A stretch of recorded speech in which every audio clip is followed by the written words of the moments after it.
রাজধানীর বনানীর ১১ নম্বর রোডে একটি সীসা বারে রাহাত হোসেন রাব্বি নামে এক যুবককে ছুরিকাঘাতে হত্যা করা হয়েছে। হত্যাকারীরা রাব্বির পূর্ব পরিচিত এবং তাদের সঙ্গে সে প্রায়ই এই বারে আসত। বৃহস্পতিবার ভোররাতে বনানী থানার ১১ নম্বর রোডের ৩২ ডিগ্রি সীসা বারের সিঁড়িতে এই ঘটনা ঘটে। প্রত্যক্ষদর্শীরা জানায়, রাহাত হোসেন রাব্বি ওই সীসা বার থেকে নামার সময় কয়েকজনের সঙ্গে তার কথা কাটাকাটি হয়। এক পর্যায়ে তারা রাব্বিকে এলোপাতাড়ি মারধর শুরু করে। হামলাকারীরা রাব্বিকে ধারালো চাকু দিয়ে বাম উরুতে ৩টি এবং ডান হাতের কনুইতে একটি গুরুতর জখম করে। খবর পেয়ে ঘটনাস্থলে পৌঁছে বনানী থানা পুলিশ নিহতের মরদেহ উদ্ধার করে কুর্মিটোলা জেনারেল হাসপাতালে পাঠিয়েছে।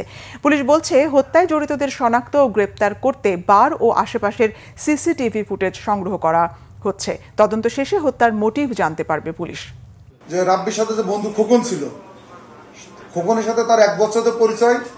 আর এই যে আসামি আমরা যে 21 যে মানে শনাক্তকারী যে আসামি, ওই ব্যক্তির সাথে এর আসা যাওয়া আছে, দেখা সাক্ষাৎ আছে, কথা চলে। সে তার দুইজনের পরিচিত।